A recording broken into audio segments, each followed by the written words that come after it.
Yang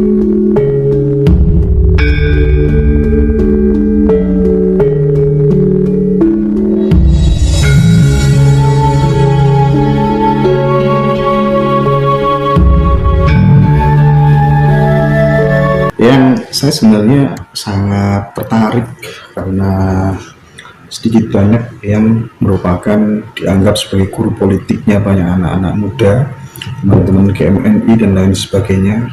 Saya ingin tahu bagaimana yang Jati Kusumo memandang atau mendefinisikan politik itu sebenarnya apa. Terus kalau bisa tolonglah yang bercerita masa lalunya ketika umur 1 sampai 5 tahun itu kira-kira bagaimana kegiatan-kegiatannya supaya menjadi inspirasi bagi anak-anak muda hari ini. Ya. Terima kasih. Saya juga merasa terima kasih kepada adik-adik itu. Nah, saya berpolitik itu sebelum itu perlu dijelaskan arti politik ya. Oleh karena itu kenapa mesti dijelaskan supaya orang-orang yang berpolitik memakai cap politik tidak ngawur, karena kalau ngawur nanti jadinya ya seperti sekarang ini, negara kita sudah berubah tidak sesuai dengan cita-cita kemerdekaan tapi masih ngotot terus gitu loh. Apakah politik itu, saya tuh pernah jadi rektor di sekolah swasta ya di Malang ini, lulusan sarjana politik juga, ekonomi juga spiritual. Nah, politik itu artinya dari kata-kata poli dan etika, pergaulan yang penuh kesopanan dan kesantunan. Saya ulangi, politik dari kata-kata poli dan etika, artinya pergaulan yang penuh kesopanan dan kesantunan. Oleh karena itu menata suatu negara, duduk di dalam suatu lembaga politik harus ngerti tentang filosofis politik itu. Janganlah ke sana menggebu-gebu karena ambisi pribadi. Selama hidup masih enak, tetapi nanti di sananya akan ditagih ribuan tahun karena menderitakan rakyat yang sebenarnya harus dilindungi, harus disejahterakan, dan harus ditentrem dan ayemkan hidupnya. Mohon maaf bahasanya saya campur-campur supaya, karena hampir seluruh Nusantara itu ngertilah sedikit-sedikit tentang bahasa Jawa. Nah, saya berpolitik sejak umur kira-kira 3 tahun.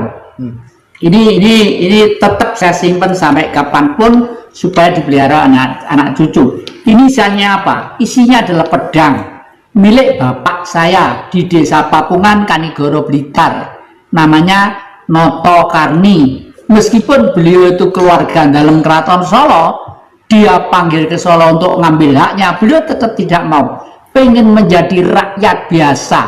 Karena bapak sadar bahwa negeri ini masih perlu diperjuangkan karena para leluhur perjuangannya belum selesai. Lalu pada waktu saya masih kecil diajak bapak perang, ayo le, Belanda mau masuk ke Kanigoro le, ayo perang, dengan membawa ini saya dikuadai itulah. Saya masih kecil ya tidak ngerti perang apa ya, seneng aja perang apa ya, seneng aja diajak gitu.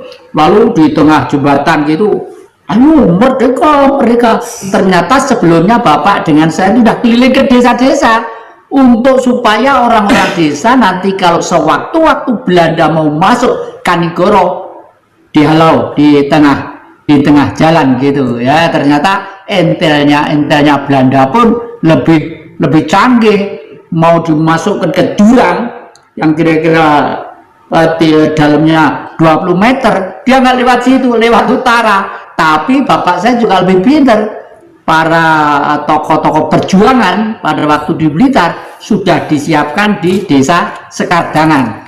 Di sana dengan granat dan peluru-peluru yang tembak kedai, tank-tank dimasuki granat meledak semua. Ini ada 3 tank besar pada waktu itu ngangkrak jadi besi tua di makam desa Papungan. Nah, itu sekitar 5 tahun. Jadi secara tidak langsung saya sudah berpolitik. Setelah itu lalu timbullah mempertahankan kemerdekaan kelas ke-1, ke-2 kan ada. Bapak dengan keluarga semua bergerak ke Gunung Kidul di daerah Ludoyo. Saya masih ingat ditampung oleh seorang tokoh gunung yang namanya Mbah Sonto, orangnya gede dulu. Menurut saya kalau wayang kayak Yomodipati. Kalau ngomong tuh banter dan ikhlas banget. Orang desa itu ikhlas banget menolong para pejuang-pejuang itu. Kalau waktunya makan itu dipanggil semua, kan di gunung jadi ayo kene padha mulai mangan itu loh gaple wis mateng. Sering dibisi sama ibu, "Mbah, coba banter-banter Mbah, kok di rumah dia londo Mbah." Ora peduli londo karena tak guepuane. Jadi asik sekali. Jadi dari situ hikmah politiknya apa? Hikmah politiknya bahwa kemerdekaan itu mulai dari rakyat gunung, rakyat desa, rakyat kampung, rakyat pantai, semua bergerak. Nah, bergerak dari kemerdekaan kita itu bukan diberikan dengan cuma-cuma, penuh dengan korban perasaan, korban darah, daging, nyawa yang tidak karu-karuan. Nah, ini sampai kira-kira umur sekitar 5-10 tahun itu pelajaran politik saya seperti itu. Lalu sekarang ada lagi Mas, kira-kira sekitar tahun berapa yang perlu ditanyakan? Barangkali gini yang saya dengar kabar yang itu waktu kecil katanya suka sama film bro, suka bikin film perang-perangan begitu. Coba diceritakan sebenarnya. Ini juga lucu deh. Saya itu karena suka tadi itu jiwa-jiwa perangnya itu ada melawan penjajah, dan saya itu penggemar film ya. Rumah saya ke Kota Blitar itu kira-kira ada 6 kilo. Kalau nonton itu naik sepeda pancal gitu ya. Iya. Waktu itu masih ingat bioskopnya itu namanya Irama gitu ya. Nah, terus saya suatu saat pengen membuat bioskop gitu. Jadi orang-orang kampung, pemuda-pemuda itu saya kumpulkan, ayo nggak bioskop. Tapi di karcisnya loh bioskopnya gitu lah. Waktu itu duit kan masih benggol sama sen itu masih laku gitu ya. Akhirnya depan halaman rumah saya di desa Papungan dipuwagiri keliling dengan belarak gitu ya. Terus diberi loket orang-orang ya beli tiket, beli karcis pada nonton gitu, bayar dengan uang sen, uang benggol gitu. Ceritanya apa? Ceritanya perang. Jadi saya membuat misalnya segini wayang segini-gini yang saya kasih gapet, terus di sini ada lampu teplok itu ya, saya kasih kerobong, terus saya kasih sinar ke sana. Kalau ini dijalankan di depannya kan sinarnya di sana. Jadi tank melawan ya. Sound systemnya ya mulut ini. Tapi yang nonton tuh penuh. Duit senet, duitnya itu dapat berapa benggol, berapa gitu ya. Tapi teman-teman saya kumpulkan itu enggak, itu yang nonton anak-anak, teman-teman. Orang tua-tua juga nonton itu. Orang tua di desa itu nonton semua ya, semua yang gue cekakan gitu karena sound systemnya tuh lambe gitu ya. Gue cekakan gitu. Terus teman-teman saya kumpulkan udah ya. Ini adalah peristiwa sejarah. Duit ini semua tidak boleh minta, saya pun tidak boleh pakai. Mari duit ini kita tanam di depan rumah saya biar nanti anak cucu bawa menawanu nemu kalau duit negara duit zaman apa ini gitu. Jadi di situ lah. Terus ternyata Bung Karno pada tahun 1947 itu pada waktu setelah memproklamirkan kemerdekaan, Bung Karno harus mandiri dan kuat. Untuk kuat itu pada waktu itu kan harus punya bank. Nah, Bung Karno waktu itu membuat duit yang duitnya bunder-bunder segini, ada tulisannya Republik Indonesia 1947. Yang satu gambarnya Bung Karno, yang balik gambarnya Kris Silang gini. Itu masih saya simpen ini, saya simpen.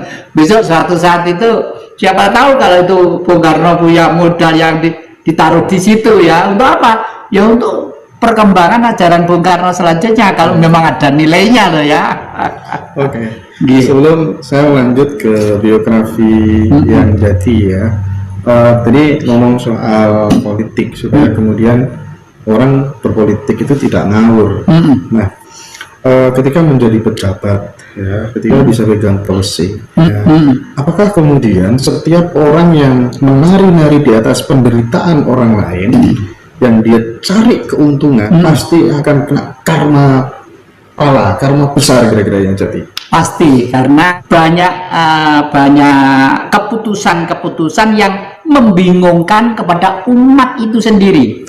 Umat itu sendiri. Yang kedua, karena apa? Leluhur kita ribuan tahun yang lalu sudah mengenal istilah pagebluk, ya. Pagebluk itu dimanapun, kapanpun bisa juga, dimanapun, termasuk di seluruh dunia ini, karena pagebluk itu sebenarnya adalah suatu virus, ya, yang ada sedemikian rupa, ya, sehingga virus itu suatu saat akan bekerja untuk sesuai dengan hukumnya. Untuk apa? Ya, untuk membuat keseimbangan ekosistem kehidupan manusia. Jangan sampai kita nanti itu justru hancur oleh situasi yang dipolitisir oleh pihak-pihak tertentu yang memanfaatkan sekarang ini kan di tengah-tengah pemilihan pilpres, ya. Itu banyak faktor-faktor X yang nunggang dalam kepentingan situasi ini untuk kepentingan mereka masing-masing.